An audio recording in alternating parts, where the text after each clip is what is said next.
비판을 받지 아니하려거든 비판하지 말라. 너희가 비판하는 그 비판으로 너희가 비판을 받을 것이요 너희가 헤아리는 그 헤아림으로 너희가 헤아림을 받을 것이니라. 어찌하여 형제의 눈 속에 있는 티는 보고 내 눈 속에 있는 들보는 깨닫지 못하느냐? 보라, 내 눈 속에 들보가 있는데 어찌하여 형제에게 말하기를 나로 내 눈 속에 있는 티를 빼게 하라 하겠느냐? 외식하는 자여, 먼저 내 눈 속에서 들보를 빼어라. 그 후에야 밝히 보고 형제의 눈 속에서 티를 빼리라. 그러므로 무엇이든지 남에게 대접을 받고자 하는 대로 너희도 남을 대접하라. 이것이 율법이요 선지자니라.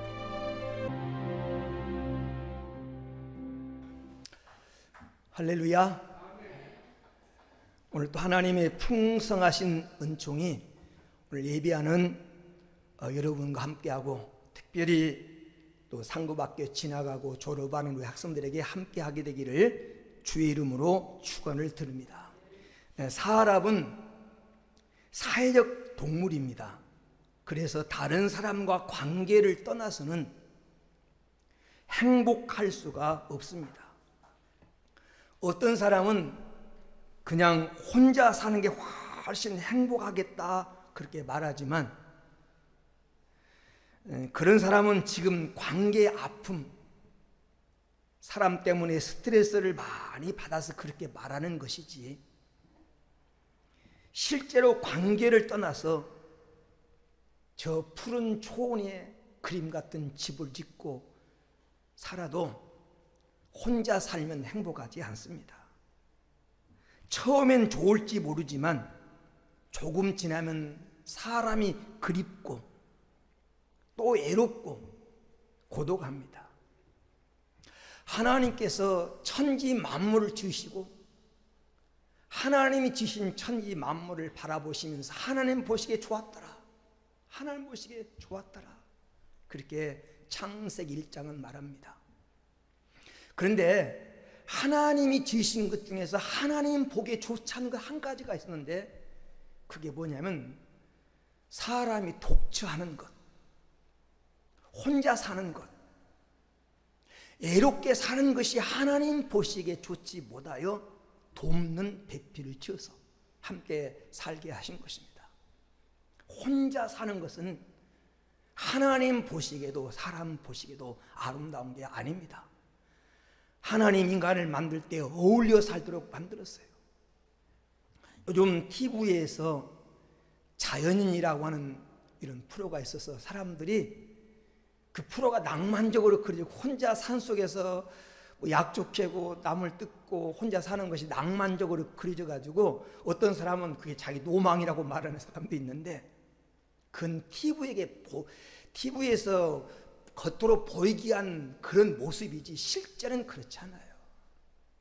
실제 거기에 들어가 있는 사람들은 다 사람에게 상처를 받았거나 아픔이 있거나 그래서 들어간 것이고, 또는 육신적인 병 때문에 들어간 것이기 때문에 실제 안에 들어가면 다 고독하고 애롭고 아픕니다. 실제를 볼 수 있어야 돼요.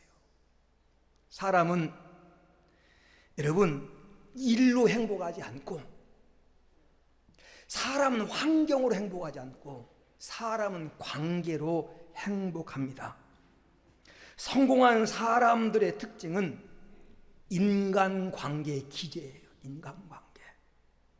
인간관계를 참 잘하더라. 인간관계를 아주 멋지게 하더라. 이게 성공한 사람들의 특징이에요. 상도라고 하는 그런 소설이 있잖아요. TV에서 드라마도 상영됐던 그 상도에서 나는 그 김상옥인가 누군가 그 주인공이 하는 말이, 장사는 이익을 남기는 것이 아니라 사람을 남기는 것이다, 옳은 말이에요. 사업의 목적도 돈 버는 목적도 다 그건 사람을 얻고 사람과 바른 관계를 맺고 사람이 행복하게 살게 해서 하는 것이 될 때 그게 바른 것이 되는 것입니다. 그래서 우리 신앙인들에게 있어서 사람과의 바른 관계는 하나님과의 관계 다음으로 우리 삶에서 중요합니다. 아무리 기도를 많이 하고 영역이 충만해도 다른 사람과의 관계가 잘못되면 결국 정상적인 생활을 하지 못하고 행복하지 않습니다. 그러므로 사람이 행복하려면 뭘 잘해야 되느냐? 뭘 잘해야 됩니까? 사람과의 관계가 좋아야 되는 것입니다. 사람과의 관계. 그런 면에서 오늘 우리가 관계 법칙들을 배우고 구체적인 관계 기술을 익히는 게 너무너무 중요합니다. 우리가 사랑하지 않기 때문에 관계를 잘못 맺는 것이 아닙니다. 사랑하긴 하는데 관계를 어떻게 맺어야 할지를 잘 모르기 때문에 갈등이 생기고 오해가 생기고 아픔이 있고 서로 상처기를 내는 것입니다. 여러분, 부부가 꼭 사랑하지 않기 때문에 갈등하는 게 아니지 않습니까? 사랑하긴 하는데 관계를 맺는 기술이 부족해서, 어떻게 관계를 맺어야 할지를 그 맺는 기술이 부족해서 갈등이 생기는 것입니다. 그러므로 관계 생활의 원칙을 정하고 사는 게 중요합니다. 2월달을 맞이해서 원칙을 정하고 살자라고 말씀을 드렸어요. 사회생활의 원칙, 교회생활의 원칙, 경제생활의 원칙을 우리가 세우고 살자. 오늘은 네 번째 시간으로서 이 관계생활의 원칙을 바로 정하고 살자라는 제목으로 말씀을 나누려고 합니다. 성경이 가르쳐주고 있는 이 관계생활의 법칙은 마태복음 5장, 6장, 7장 예수님의 황금률이라고 하는 예수님의 산상수훈에 잘 나타나 있습니다. 황금률이라고 부르는 것은 황금처럼 정말 귀하고 소중한 율례라는 것입니다. 예수님이 말씀하신 이 황금률 속에 인간관계의 원리가 잘 나타나 있어요. 인간관계를 잘 하려면 마태복음 5장, 6장, 7장의 내용을 잘 살펴보면 행복한 인간관계를 맺고 살아갈 수 있는 원리가 그 속에 다 들어있습니다. 오늘은 어떻게 관계를 맺으며 살아야 될 것인가, 어떤 원칙을 정하고 살까, 세 가지만 말씀드리려고 합니다. 첫째는 사람을 좋아해라. 사람을 좋아해라.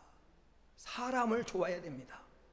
여러분, 사람을 좋아해야 웃음이 오고 기회가 오고 축복이 옵니다.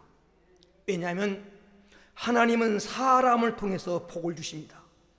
사람이 복을 가져오고 사람이 기회를 가져오고 사람이 일감도 가져옵니다. 하나님 복을 주실 때 그냥 하늘에 뚝 떨어진 게 아니에요. 사람을 통해서 주셔요. 사람을 통해서. 그래서 인간관계 법칙 중에 가장 중요한 게 사람을 좋아해야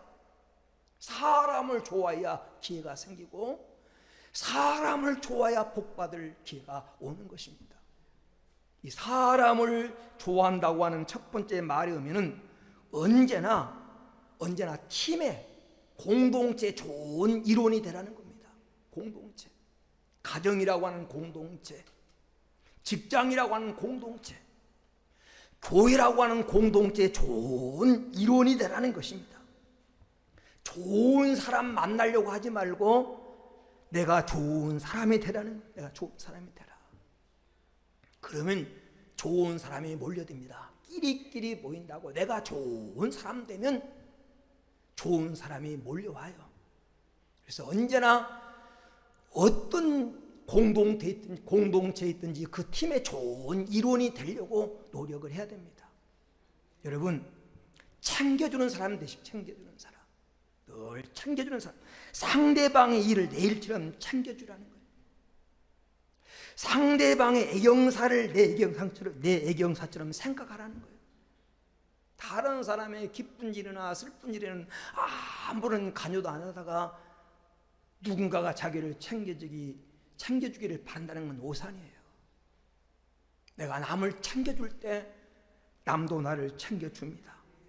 상대방에게 필요한 일을 도와줄 때 잘 도와주고 챙겨줄 때 그 사람도 내 일을 챙겨주는 거예요. 이게 하나님이 만드신 원리고 법칙입니다.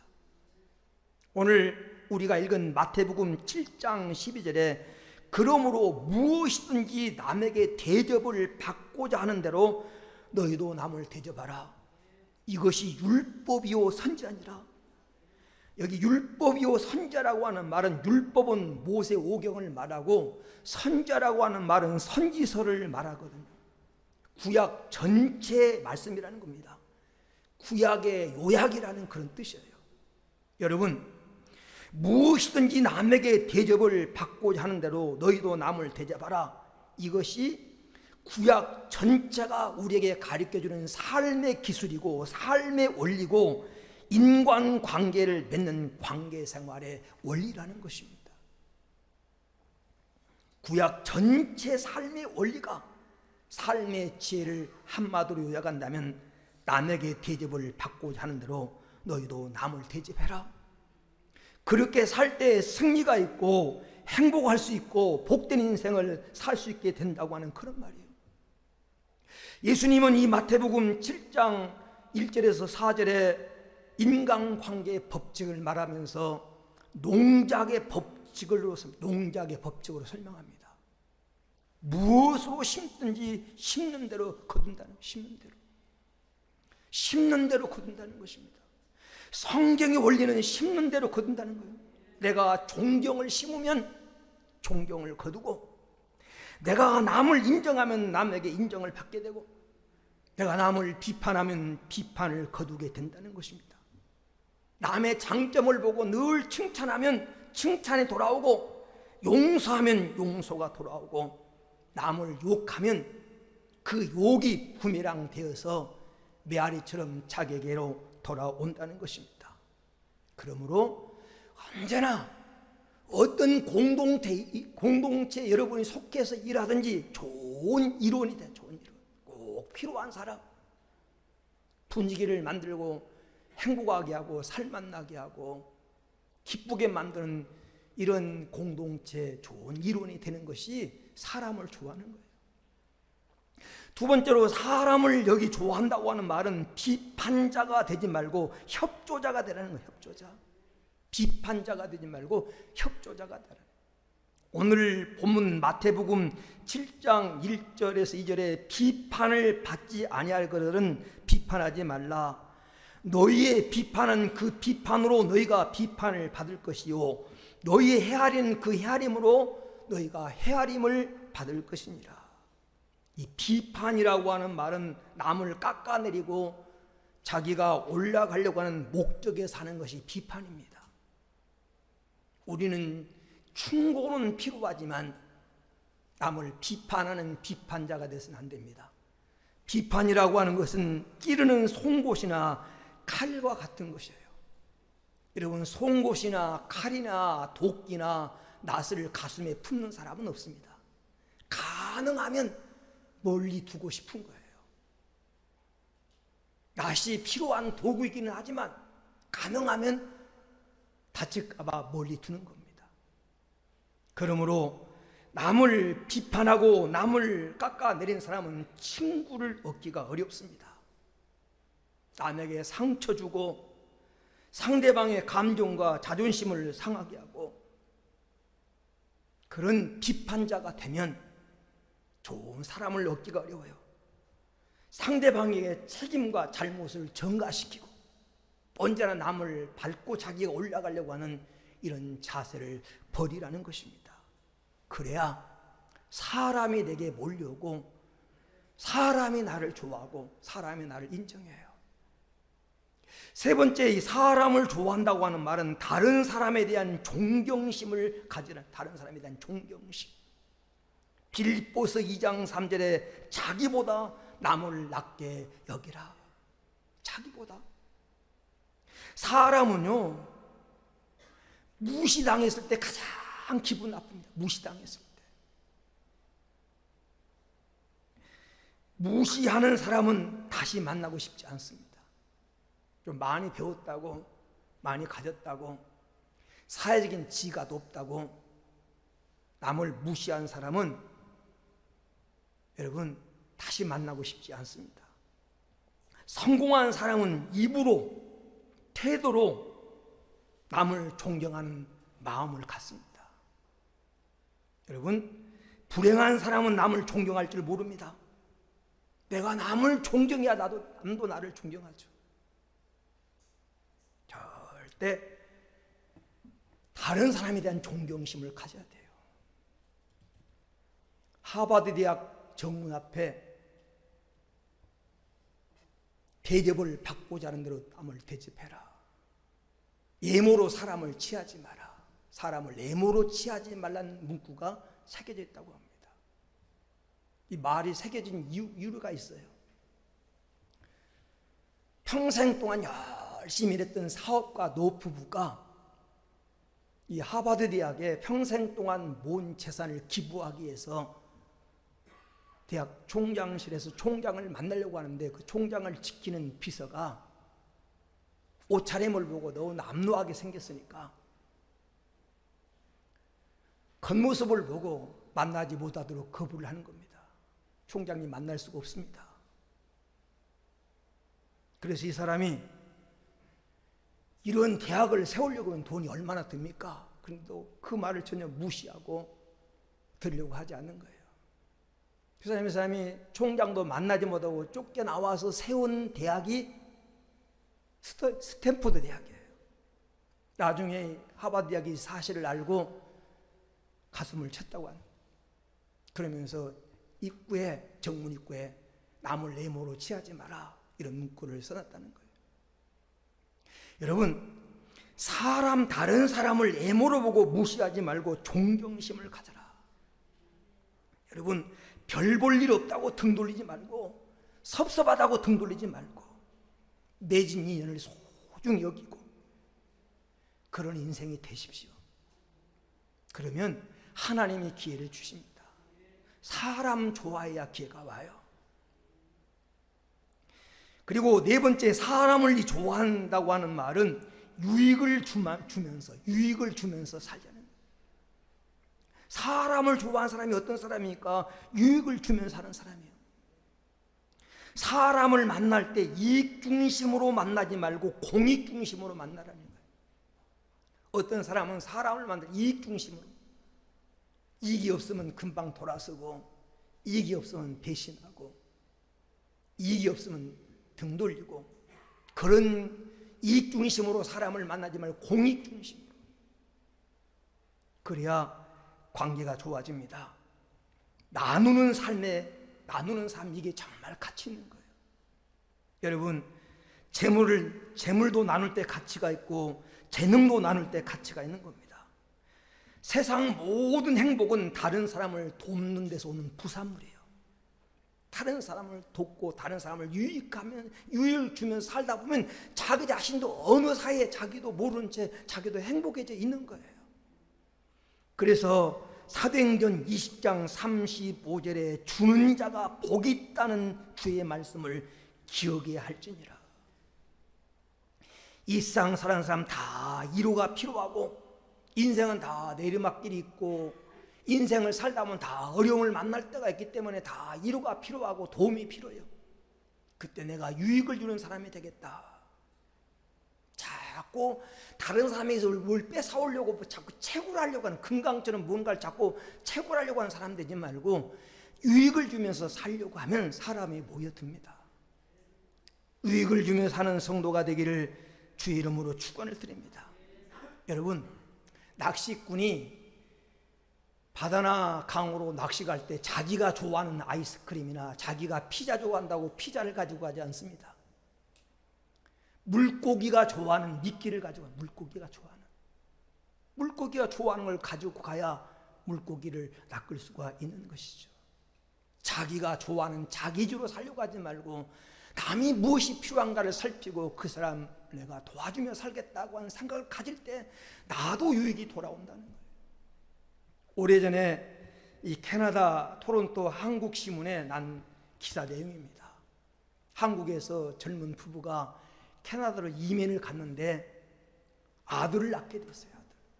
그래서 그 아들을 이 맞벌이 부부가 키울 수가 없으니까 이 한국에 있는 자기 어머님을 모셔다가, 홀로 된 어머님을 캐나다 모셔다가 같이 이렇게 어쩔 수 없이 생활하게 된 거예요.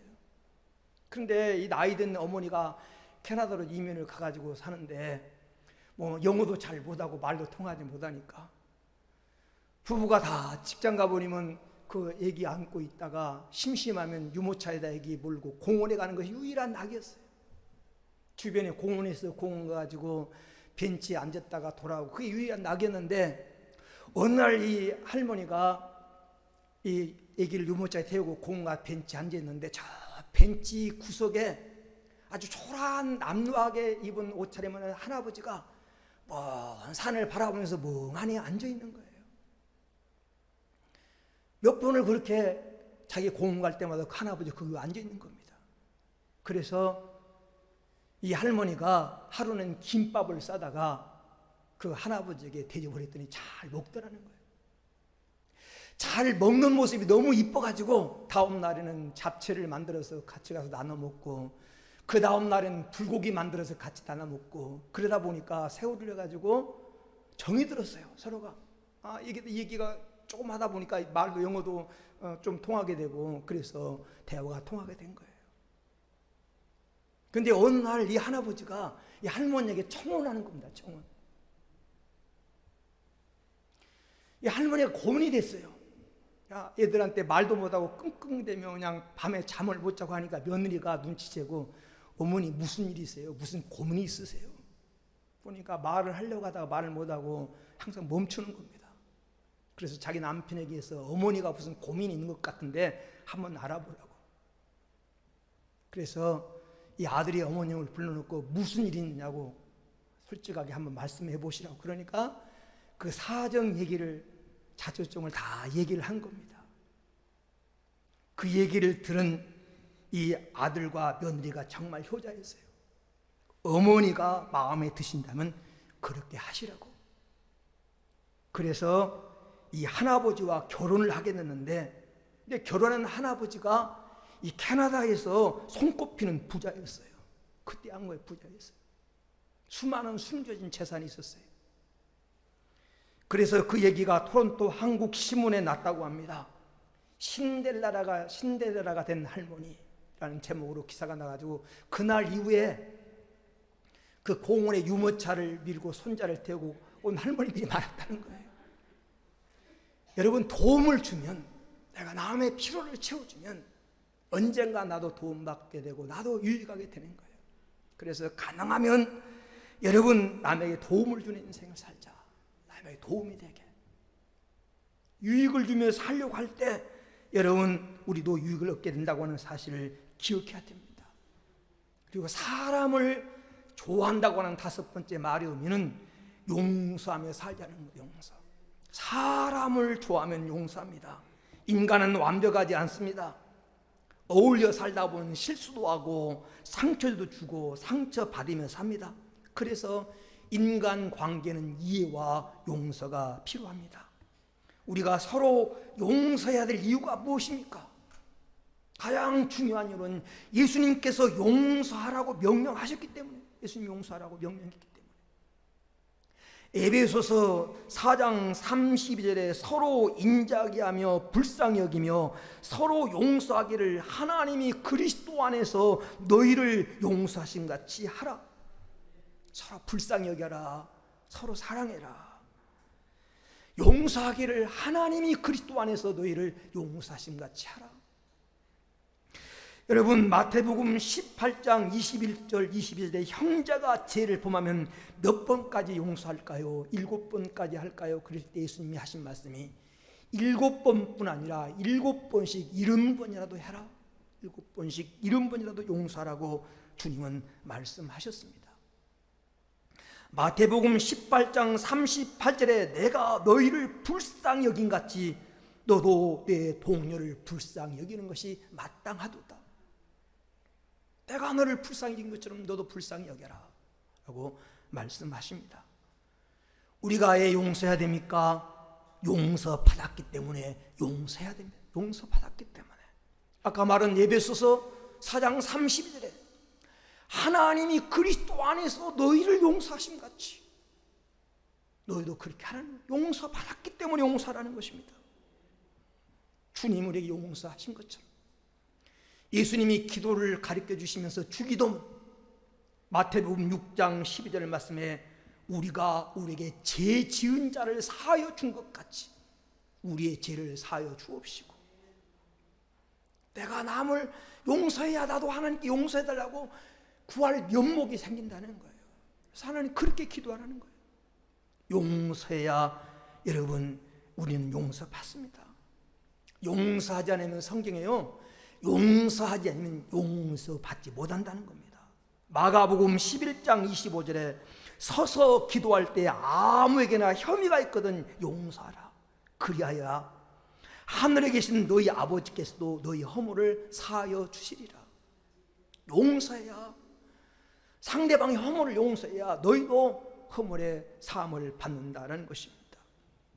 마태복음 6장 14절 15절 말씀에 너희가 사람의 잘못을 용서하면 너희 하늘 아버지께서도 너희 잘못을 용서하려니와 너희가 사람의 잘못을 용서하지 아니하면 너희 아버지께서도 너희 잘못을 용서하지 아니하시리라. 지금 이 마태복음 예수님 말씀하신 이 황금률 속에 들어있는 내용이에요. 용서해야 용서받는다는 것입니다. 여러분, 그리고 용서해야 될 가장 중요한 이유 중에 하나는 용서하지 않으면 가장 피해보는 사람이 자기 자신입니다.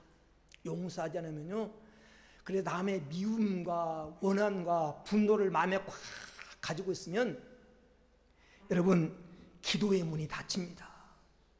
하늘 문이 닫힙니다. 하나님 은혜가 임하지 못해요. 영적 생활에 여러분 큰 장애가 됩니다. 남을 미워하는 마음이 마음속에 꽉 앙금처럼 자리 잡고 있으면 마음의 평화가 사라져요. 그것 때문에 불면증에 시달리고 잠도 안 오고 건강도 해치고 그래서 평화가 깨지는 거예요. 왜 예수님은 용서라는 겁니까? 너의 행복을 위해서. 인간관계를 잘 용서하는 겁니다. 그냥 지나가 버려. 여러분, 용서해야 내가 건강해요.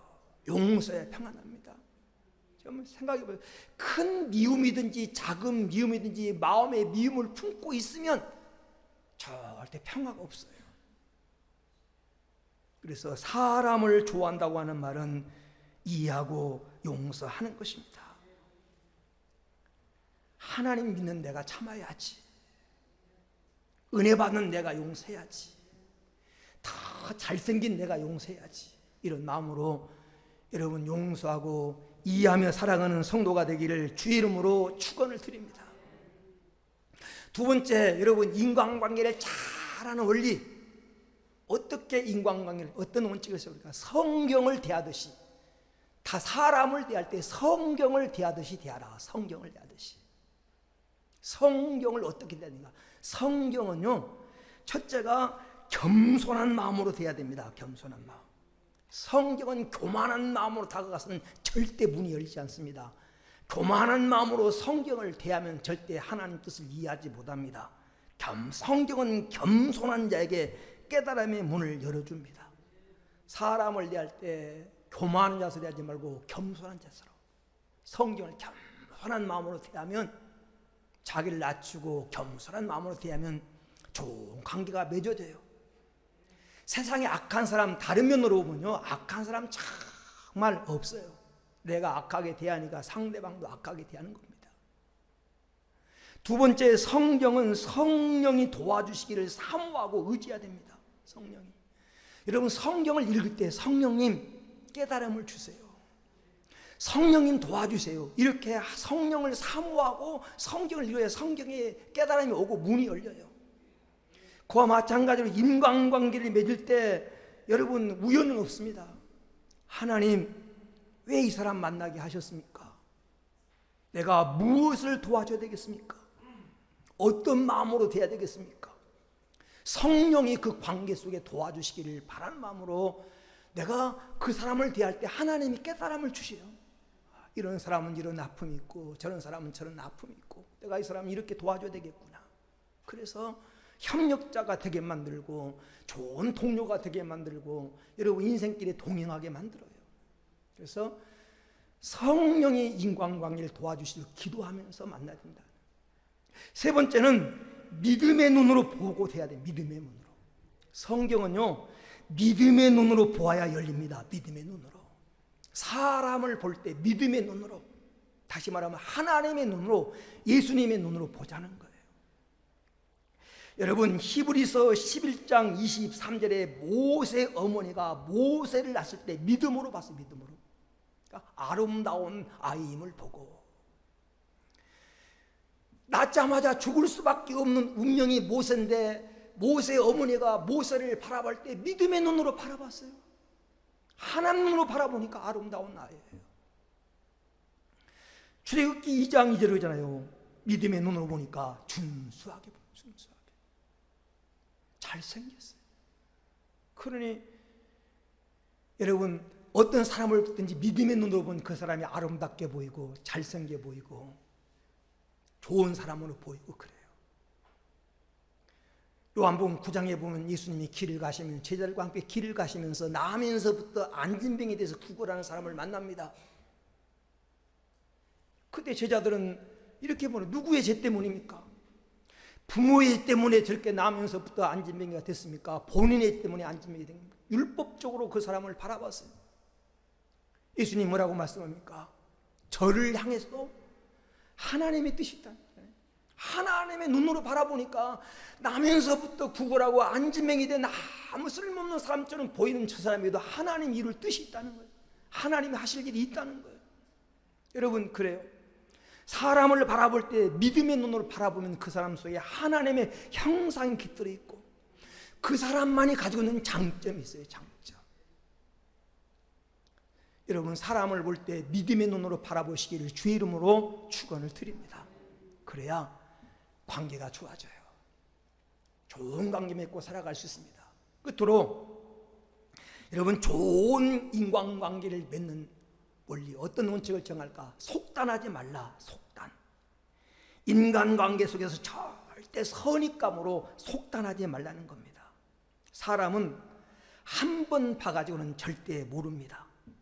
그 사람 말 몇 마디 들어보고 여러분 소문 몇 마디 들어보고 몇 번 만났다고 해서 그 사람 다 아는 게 아니에요. 함부로 평론하거나 속단하면 안 돼요. 겉모습으로 쉽게 평가하지 말라는 겉모습으로. 야고보서 2장 1절 말씀에 겉모습으로 사람을 외모 보고 차별하지 말라는 거예요. 쉽게 속단하지 말라. 어떤 사람은 불행한 것처럼 보이지만 행복한 사람도 있습니다. 우리 주변에요 행복의 조건을 다 가지고도 한 가지 때문에 불행한 사람도 있어요. 어떤 사람은 불행의 조건을 다 가지고 있고 환경도 불행한데 오직 한 가지 예수 믿는 것 때문에 행복한 사람도 있어요. 그러니까 겉모습 보고 저 사람 불행하다, 참 안 됐다, 그렇게 쉽게 속단하면 안 됩니다. 내가 그 사람 다 몰라요.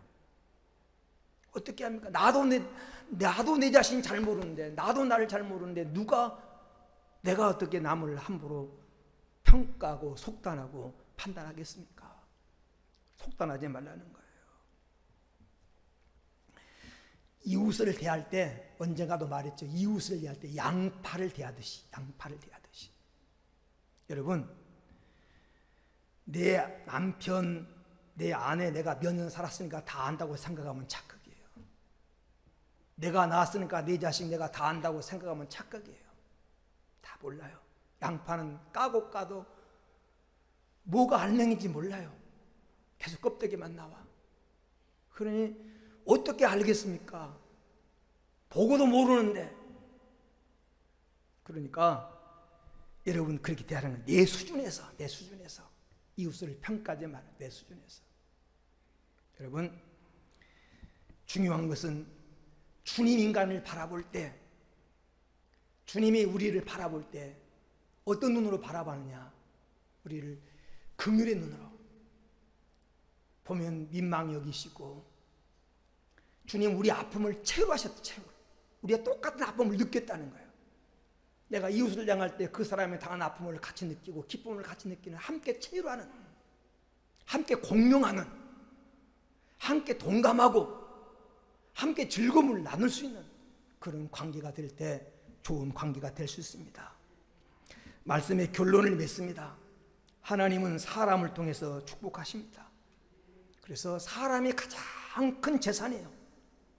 매력적인 사람이 되십시오. 좋은 이웃이 되십시오. 이웃에게 소망과 용기와 믿음을 주는 사람이 되십시오. 이웃을 행복하게 만들면 그 부산물로 나도 행복해집니다. 이 관계 원칙을 바로 정해서 자꾸 남을 이용하려고 하지 말고, 남의 덕만 보려고 하지 말고, 내가 이익을 주고 다른 사람이 나를 통해서 이익을 얻도록 만들면 나도 행복해진다고 하는 이 원리를 깨닫고 좋은 관계 맺으며 살아가는 복된 성도가 되어지기를 주의 이름으로 축원합니다. 오늘 함께 기도합니다. 말씀 붙들고, 주님, 관계 생활의 3가지 원칙을 말씀드렸는데 이 3가지 원칙을 따라 우리도 바른 관계 맺고 살아가게 하옵소서. 사람을 좋아하게 하옵소서. 성경을 대하듯이 사람을 대하게 하옵소서. 사람을 겉모습 보고 속단하지 말고, 말 몇 마디 들어보고 그 사람 다 안다고 내가 평가하지 말고 하는 뜻에 맡기며 살아가게 달라고 오늘 말씀 붙들고 한번 기도합니다. 할렐루야, 할렐루야, 할렐루야. 오늘 또 존귀하신 아버지 하나님, 주의 사랑하는 백성들을 귀한 전에 불러주시고 말씀 앞에 세워주신 것 감사합니다. 사람은 하나님 일로 행복하지 않고 환경으로 행복하지 않고 사람은 관계로 행복합니다. 하나님, 오늘 또 우리 성도를 바른 관계 맺고 살아가게 하옵소서. 좋은 이웃을 만나고 좋은 이웃이 되고, 그래서 사람과의 관계가 행복이 되도록 은혜 베풀어 주옵소서. 사람을 좋아하게 하여 주옵소서. 우리 성도를 사람을 좋아하고 사람을 통해서 기회를 만들고, 오늘 또 하나님 사람을 통해서 하는 뜻을 이룰 수 있도록 우리 하나님 아버지 은총을 베풀어 주시옵기를 원합니다. 언제나 팀의 공동체 좋은 일원이 되고, 하나님 비판자가 되지 말고 협조자가 되고, 다른 사람에 대한 존경심을 가지고 하나님 용서하며 살아가도록 하나님 은혜 베풀어 주시옵소서. 다른 사람을 대할 때 성경을 대하듯이 겸손함으로 대하게 하시고 성령에 도와주시기를 위해서 기도하고, 하나님, 우리가 하나님 앞에 하나님의 성경을 대할 때 우리가 겸손한 마음으로 대해서 하나님 우리와 함께하는 놀라운 역사와 은혜가 임하도록 우리 하나님 은혜 베풀어 주시옵기를 원하옵나이다. 하나님, 오늘 또 사람을 살 때 속단하지 말게 하시고, 언제나 오늘 또 주님의 눈으로 바라보고, 오늘 또 하나님 그 사람의 아픔과 오늘 또 환경에 대해서 관심을 가질 수 있도록 은혜 내려 주시옵소서. 주님 감사합니다. 오늘 또 주의 사랑하는 백성들을 불러주시고 말씀 앞에 세워주셔서 감사합니다. 이 세상 살아가면서 하나님과 좋은 관계 맺고, 또 하나님 형상으로 지음받은 사람과도 이웃과도 좋은 관계 맺고 살아가게 하옵소서. 사람을 좋아하게 하여 주옵소서. 사람을 대할 때 성령을 대하듯이 조심스럽게 겸손함으로 성령이 도와주시기를 바람으로 대하게 하옵시고, 그리고 사람을 함부로 평가하거나 평론하지 말게 하여 주옵소서. 사람을 속단하지 말고, 오늘 또 하나님 그 사람의 내면을 내가 잘 모르기 때문에 언제나 하나님 사람을 날 때 조심스럽게 대할 수 있도록 은혜 주셔서 우리 성도를 인간관계의 기제가 되게 하여 주옵시고, 인간관계를 아름답게 해서 사람이 복을 가져오고 사람이 기회를 만들어주는 이런 은혜의 사람들이 되도록 은총 베풀어 주옵소서. 거룩하신 예수님의 이름으로 기도 올리옵나이다. 아멘.